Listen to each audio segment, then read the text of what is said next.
Hi, this is Vineet Nahata from Powergill Treasuries. I would like to congratulate the Finance Minister for giving a very progressive budget as far as the fixed income space of our country is concerned.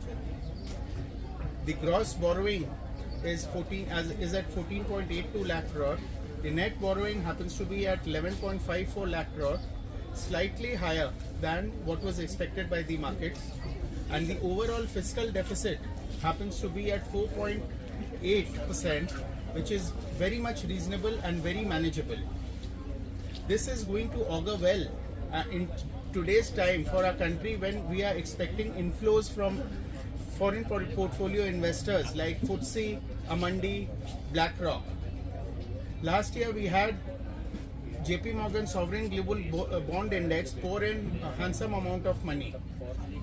This year we are expecting inflow from these big investors through the FAR route, and I'm sure this budget is going to instill confidence amongst the foreign portfolio investors, and our country shall benefit in terms of foreign exchange with the sobering of the currency when the debt inflows come in.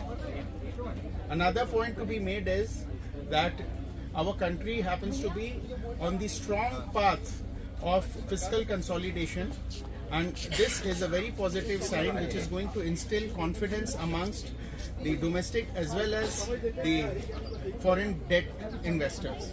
Thank you. होनी चाहिए क्योंकि कोई भी जानकारी पूरी तरीके से हमें नहीं मिलती। कितने लोग घायल हैं, कितने लोगों को आज हम ढूंढ नहीं पा रहे, क्यों हुआ, कैसे हुआ, इसको लेकर हमारी स्पष्ट मांग है कि सदन के अंदर चर्चा हो। जब सरकार की तरफ से, अध्यक्ष महोदय की तरफ से कोई निर्देश नहीं आया, कोई उत्तर नहीं आया कि वो चर्चा करेंगे कि नहीं करेंगे, तो उसके विरोध में कांग्रेस पार्टी और विभिन्न दलों ने वॉकआउट किया। आज फिर जब हमने बजट को सुना तो पूरे बजट को सुनने के बाद तो यही पता चलता है कि कहीं ना कहीं प्रधानमंत्री मोदी जी, भाजपा सरकार बिहार के निर्वाचन को मद्देनजर रखते हुए और मध्यम वर्ग को फिर से लुभाने की कोशिश में, लेकिन इस कोशिश में जो पिछले साल की जो उनकी विफलताएं हैं, उन विफलताओं को वो छुपा नहीं सकते।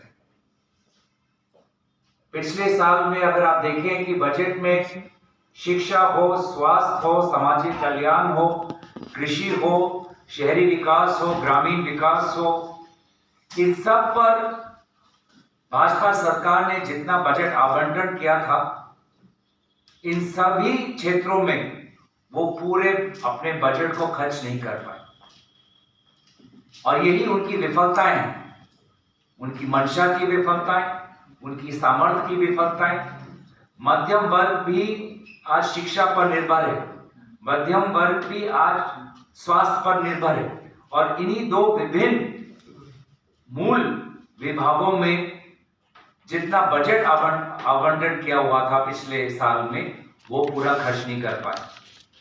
स्वास्थ्य में लगभग 1255 करोड़ कम उन्होंने खर्च किया, और शिक्षा में तो लगभग 1100-600 करोड़ कम जो उन्होंने खर्च किया, मतलब उनके निर्धारित बजट से।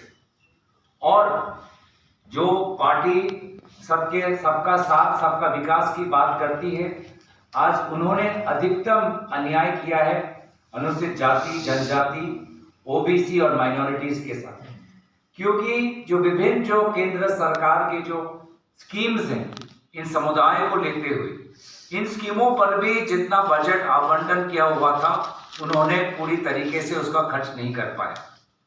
प्रधानमंत्री अनुसूचित जाति अभ्युदय योजना बजट था पिछले साल लगभग 2000 करोड़ का, 2140 करोड़ का, और खर्च कितना किया? मात्र 800 crore. OBC, EBC, denotified tribes के यंग अचीवर्स के लिए, युवाओं के लिए प्रधानमंत्री की स्कॉलरशिप प्रोग्राम थी, जिसका बजट एस्टिमेट 2024-25 में लगभग 1836 करोड़ था, लेकिन वास्तविक में रिवाइज एस्टिमेट खर्च कितना किया? मात्र 1381। तो इसी प्रकार से चाहे पोस्ट मैट्रिक स्कॉलरशिप हो, शेड्यूल्ड कास्ट हो, प्रोग्राम डेवलपमेंट हो, एसटीज हो, इन सारे जो विभिन्न जो स्कीम्स है, जितना आवंटन किया उतना खर्च नहीं कर पाया। यही सरकार की पिछले साल की सबसे बड़ी विफलताएं है, सबसे बड़ी चूक है, और इसी को छुपाने का काम आज के बजट स्पीच में किया गया। हाँ, फिस्कल डेफिसिट में बदलाव आया है। 4.9 बजट एस्टिमेट से अभी रिवाइज एस्टिमेट 4.8% है, लेकिन जो हम बार बार कह रहे हैं कि भारत की अर्थव्यवस्था धीरे धीरे हो रही है, कमजोर हो रही है, वो बात आज विभिन्न सूत्रों से सच्चाई में साबित होते हुए हमें दिख रही है। कल जो इकोनॉमिक सर्वे आया उसमें खुद सरकार के चीफ इकोनॉमिक एडवाइजर ने इस बात की कबूल किया है कि सरकार आज आर्थिक प्रगति में एक बाधा बन गई है और सरकार को आर्थिक विकास के रास्ते से अपने आप को परे रखना चाहिए, तभी जाके भारत के समुदाय और भारत का उद्योग आगे जाएगा।